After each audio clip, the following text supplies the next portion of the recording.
In this video, we're going to take a look at solving systems of linear equations using addition or elimination. And it depends on your book how they term this. They are effectively the same thing. The goal is to eliminate one of the variables, and you can do that in succession until you have eliminated all but one variable, which means that you can then find the solution. Now there are obviously sticking points to where if you find that you eliminate all the variables at one time, then you have probably a dependent or you have an inconsistent system. So we have to be careful there. However, this one is consistent and it is independent and therefore has a single answer. I checked that ahead of time. So I'm just going to walk you through the steps that I've come up with to help students deal with this. And if you don't care for these steps, that's fine. I tend to write them out longer so that you have something to look back at. So here's our system. Now step one, you want to work with the equations until they are in the standard form for a line. All of the equations, which means they're in the form of ax plus by equals c, where a, b, and c are real numbers. Well, if we notice, our top equation is not, and so I'm going to take that top equation to y equals negative 6x plus 16, and I'm going to get rid of that x over on the right and move it to the left. I'm going to accomplish this by adding 6x to both sides. When I do that, negative 6x and 6x cancels, and eliminates and becomes 0, and then I get 6x plus 2y equals 16. Now, I'm trying to say eliminate rather than cancel when they add to 0, because I want to separate that from multiplying to 1 or dividing to 1. And that's what I term canceling when you cancel factors. The elimination, if I use that terminology, tends to stick better with what we're trying to accomplish. Now the second equation, 10x plus 5y equals 20, is in fact in standard form, and so we don't need to do anything with that. So let's go ahead and move on to step 2 here. And step 2 says rearrange the equations until all of the standard form equations are written in alphabetical order of variables. This is a very important step, and I differentiate this between the first step, because if you happen to have all of the variables on one side, sometimes they will trick you and rewrite them in a different order, so that you may have, say, 3x plus 4y equals 10, and then on the next line you might have 5y plus 3x equals 15. Well, that's not in proper order. It looks like it's in standard form, but it's not in alphabetical order. That's why I separate these. If a variable is missing from an equation, which is a very common thing when you're dealing with systems of 3 variables or more, at least it's much more common than in 2 variables. If it's not there, put a 0 in front of it and put it in there. And so make it plus 0. So if y was missing, you put plus 0y. This is going to help you when you're trying to keep things straight. So we're going to go ahead and we rearrange the equations so they're all in alphabetical order. Ours happen to be there already, and so it's 6x plus 2y equals 16 and 10x plus 5y is equal to 20, and that's our current system of equations. Now I'm going to put a slightly intermediate step in here, and I'm going to call this 2a. What I'm going to do is I'm going to use this as simplify the equations.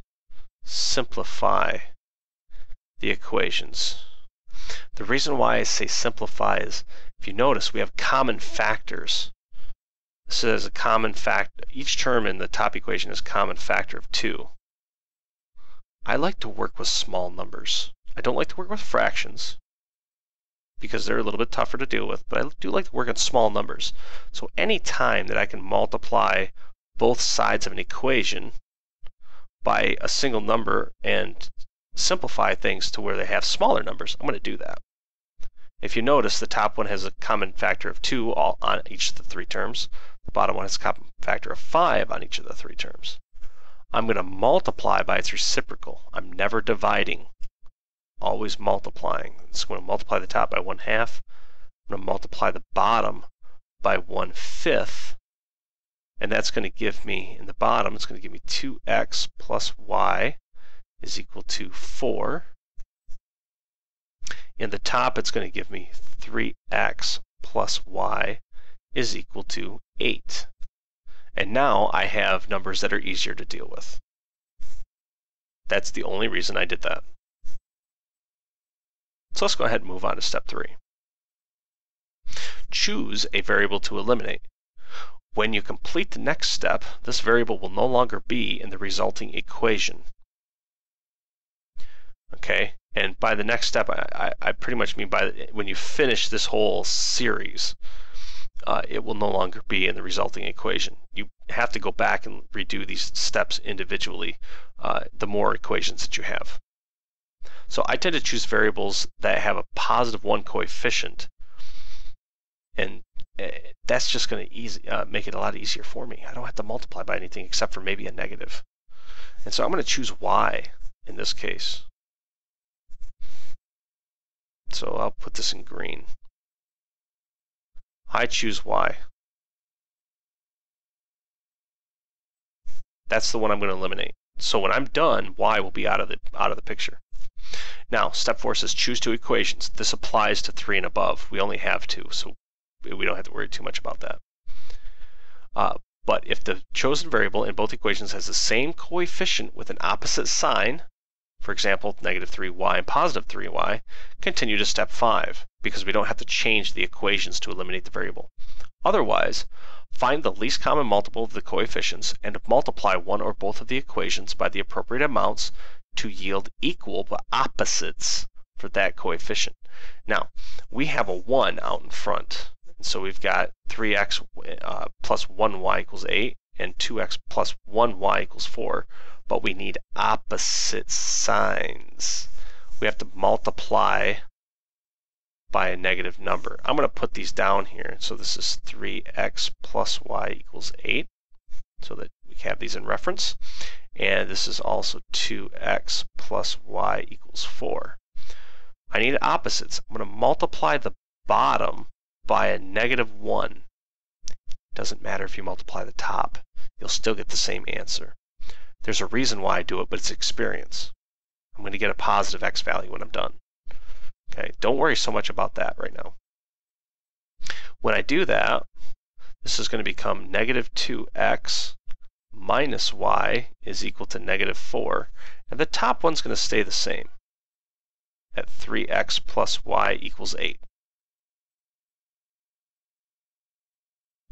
And now, step 5, and this has quite a bit to it.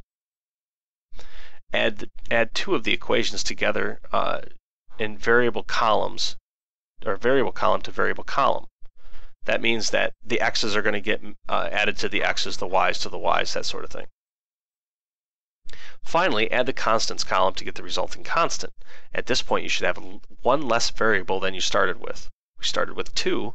When we complete this particular step, if we've done all the steps previous to that correctly, we should have 1 variable. And therefore, we have eliminated a variable, hence the name. Part B, if you have 1 equation and 1 variable, you're done. So when you complete step 5, if you were done with 1 equation, 1 variable, you're done. Otherwise, you're going to have to do more, and I explain that in the next step. I don't have that in this video because we don't have that problem. So let's go ahead and write these 2 equations down here so that we can work with them. We have 3x plus y is equal to 8. We have negative 2x minus y is equal to negative 4. We are going to add the 2 equations together. This is why we want to keep our columns straight. 3 plus negative 2x gives us a positive 1x, or simply x. Y plus a negative y, I'm going to put in 0y to illustrate how that eliminates. And then 8 plus negative 4 equals 4. 0 times anything is 0. And x plus 0 is x. So we have x is equal to 4, and we have successfully eliminated it. We have eliminated y, and that's what we were setting out to do from step 3. At this point, you have two choices. You can either return to step 3 and choose the other variable to eliminate and run through the steps again. The other option you have is that you can take this value of x, plug it back into either one of the equations, whether original or from 2a, and then solve for y. I'm going to choose the substitute back in.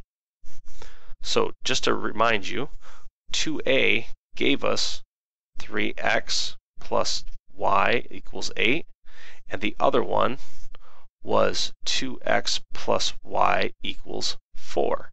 I'm going to choose the bottom one because it has smaller numbers. And so I'm going to choose that one to deal with, and I have 2 times 4 instead of x plus y. Don't forget the parentheses around the substitution.